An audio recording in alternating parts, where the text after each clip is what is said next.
welcome to Yates Makes. This week I went down to London to the Tate Modern. A bit underwhelmed if I'm honest, but there's always the Snail by Henri Matisse to go and look at to kind of lift your spirits, which gave me an idea for this video, plus a comment that I received recently on another video. So here we go, gel plate printing and stencils and the joy of mark making and drawing. Let's get on with it.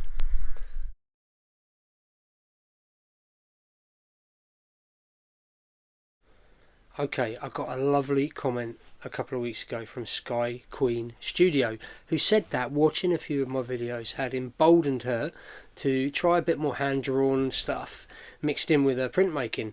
It's got me thinking about something that I find so depressing, is this kind of innate joy of drawing that we all have as kids.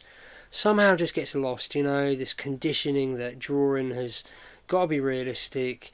Along with that comes a load of self-criticism, judgment, and we just lose that joy. A lot of us do, because of course drawing is about so much more than just realism, and that joy of discovery and just kind of immediacy of making contact with a page is something we should all celebrate and enjoy. So here I am, look. As I said, I went to the Tate. I just love seeing anything by Henri Matisse, and so I'm inspired to get drawing simple shapes, not even thinking about it. Organic forms, just outlines, continuous line stuff. Starting points I'm going to use for composition and stencils for my own little kind of homage to Matisse, see what I can do with the gel plate. And of course you don't just have to draw with pencil. Remember Henri Matisse himself, when he got so old he couldn't hold a paintbrush anymore, he literally drew with scissors, well into his 80s. That's how he made what I consider the best work of his career. So here I am, literally just drawing with scissors, sometimes from observation, sometimes from imagination.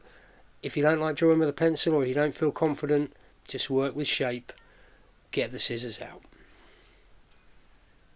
Right, this next little bit of footage here I'm going to include, I found this quite a useful exercise. I just wanted to start thinking about how kind of Matisse used composition. So I'm trimming down with a ruler, just really rough, some of these shapes I've just drawn, and all I'm going to do, I'm not even necessarily going to use them for a definite composition, is I'm just going to start kind of arranging, like a jigsaw in a way, and thinking about which of these shapes, marks, etc. are going to work well together, and just to give me some sort of confidence and a starting point.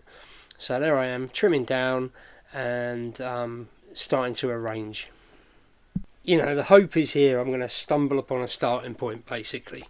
Right, so I've cut out firstly as a stencil my first kind of corally type shape. So I've just cut that out with scissors, and now what I'm doing is making a little window, because I want to section off a part of my composition.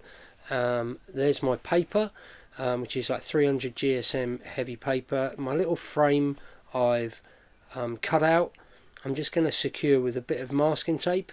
I've stuck that to my trousers first, just so it doesn't rip the paper as I pull it off, and I'm just going to put a flat shape of colour down first. So I'm going for a kind of light yellow, and then I'm going to use that little cutout stencil coral organic shape for my first kind of feature, if you like. So I've mixed the colour straight onto the plate there, flipped it over onto, or overlapping my little stencil. You can see I've picked up some residual paint from a previous print there while I was sort of messing around seeing how this video might work, but that's okay because my stencil, as you can see there, is going to sit straight over that. And my plan next is to ink up in a nice rich orange colour and print over this, keeping the window in place. Notice I haven't moved that because I'm trying to keep everything quite tidy in separate sections, kind of a bit like Matisse does. Okay, so inking up again, mixing up again on the plate, swirling that round, making sure it's good and mixed, working quite fast. Flip that over, make sure it's lined up with my window, bit of pressure, try and make sure that's made good contact all the way around that little stencil shape. Left that for a few minutes, peel up, and we're good to go. We can have a look, peel that. I should have said before, I kind of put a tiny bit of spray mount on the back just to kind of keep that in position. Obviously spray mount is temporary unless you leave it kind of a few days or overnight. Pull my little window away, and kind of the first, I've started with the boldest shape and probably the boldest colour combo that I'm going to have in this little composition. Right, I'm going to mark on the next section I want to work on, which is going to be like the full width of the piece. Okay, so again, snipping that out, keeping it a little bit wiggly around the edge, be more interesting shapes that way, and I'm going to just secure that down again with some tape. Now the intention this time, again, to go back to this joy of drawing, is I'm going to do some oil pastel resist. So all I'm doing is just some simple mark making, a repetitive pattern running across the kind of full shape, and again, just nice to make contact with a page with some drawing materials. Not after realism, I just want to enjoy making marks.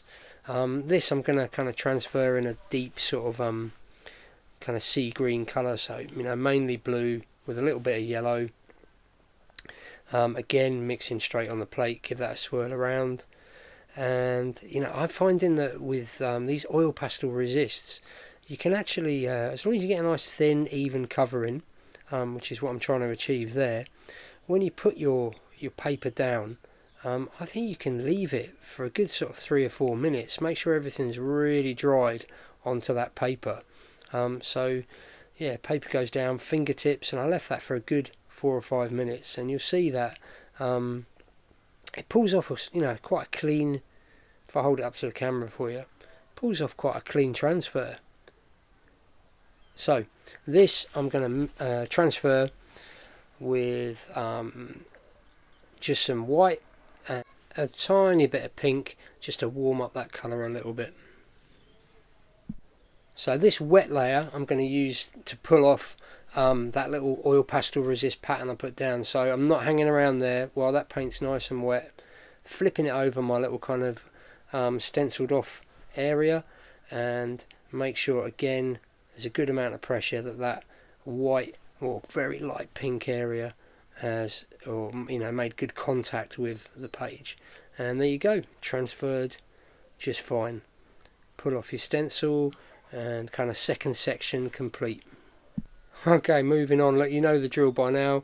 Draw your window, snip your window out, and fix it to your piece with some tape, and then mix up, well, depending on what you want to do, but I'm going for another area of flat colour here, a kind of a bluey grey, very very light grey colour, just literally a fingertip of black in there with some blue and mainly white. Again, mixing on the plate, and while that's wet, flip it over, and this is going to be my kind of base colour for my next section. Pricked up a bit of purple, and it's a bit too grey, so what I've actually done is put my mask back down and inked up in some lighter grey, just to lighten this whole area up. I've also cut a slight extension, just extended that shape out a bit, the stencil, so this this grey area kind of overlaps with the orange a bit better. And there you go, that's a bit, let's just soften that down a bit. And a good base for my next section, which is going to be a kind of a little repeat kind of leaf shape pattern. So while that's on there, because I want my pattern to run into sections to the right and left, I'm just extending again. You'll see this a bit more clearly in a minute, so I'm going to put a further stencil over this, print through. You'll see, stick that back down, slot in a bit of paper. This is going to be what I draw my next stencil on. Hopefully this is clear, my strategy now. So here's my repeat leaf pattern. Just again enjoying pattern making, just nice to draw shapes. Get those all drawn out, now that my initial window is kind of extended, it should mean that this pattern I've drawn overlaps or spills out a bit. Snipping those out with a knife, slot this one in underneath my initial window that I've extended. Remember, you can see the orange peeping through now, so bit clearer as to how I'm intending this to work. And then inking up in a kind of I think this is like, yeah, it's just a purple with a tiny bit of Payne's grey mixed in as well. Don't need too much, just enough to cover that section. Nice thin even layer. Flip it over, position it again, make sure you've made good amount of pressure there. So that stencil's quite fine, but you can see transferred just fine. Left it about 3 or 4 minutes. It's starting to build up. I'm liking that little overlap. And again, on to the next section.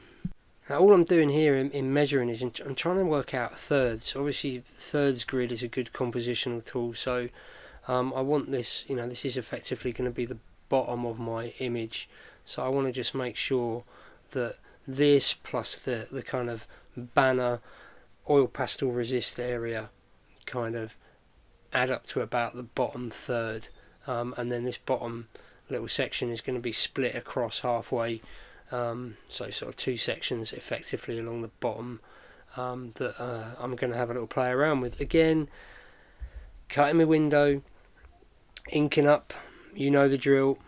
So going for quite a bold colour here, which is a mixture of this kind of cadmium red and a kind of fluoro pink. It's going to be a tiny little bright blast of colour. Should set off quite nicely against the orange. It's a colour combo I really like, pink and orange. So there you go. That's the sort of frame for my next section, which is going to be another little hand-drawn shape. Don't ask me what it is, just drew it without even thinking. This is making it its kind of most enjoyable. You're not really worrying too much, you're just trying stuff, making discoveries. So again, snipping that out, another little hand cut stencil. You know the drill, don't need to go through it again, so I'll just skip on, fix that down, cut my next little window while I was at it, for my shape on the bottom right, and you'll see lighter pink going down and shape transferred. Right, I'm going for another little kind of repeat pattern here, but instead of having a knife kind of cut edge, I'm going to try and rip these out, a bit fiddly, but just try and rip these. It's kind of nice to have I think a textural variety in your edges. I always kind of look for that when I'm doing printmaking, so here I am doing the fiddly work. My thumbs are far too wide for this, but yeah, perseverance, you get there in the end.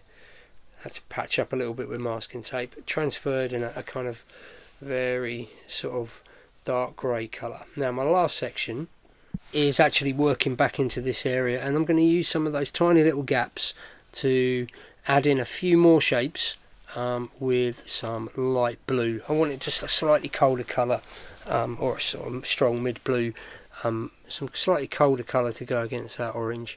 So I actually put that little stencil up on the window so I could trace my gaps so they wouldn't overlap, if you see what I mean, so my pattern wouldn't overlap. And there you go. That's enough for this experiment. I probably cut a little matte frame to go around it, but compositionally a really fun exercise, but also loads of fun just to kind of draw hand cut stencils, think about colour combinations. Now, talking of colour combinations, here is a fantastic website if you've not seen it. It's called Coolors, and it allows you to kind of explore colour palettes if, like me, you struggle to make your mind up sometimes.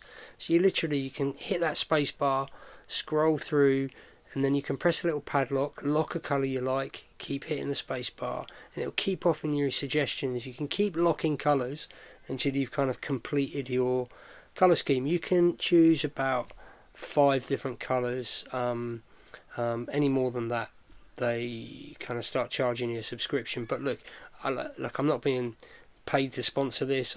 I'm featuring it at the end as an afterthought. Genuinely a fantastic resource. Have a look, called Coolors. Okay, there you go. Look, what better inspiration than Henri Matisse to just think about colour, composition, mark making, the joy and freedom of drawing without kind of hindrance. Look, I hope there's something in the video that you can take away. If you found some value in it, subscribe to the channel, share it, like, support, keep me encouraged to make some more. Take it easy. I'll see you soon. Ta-da.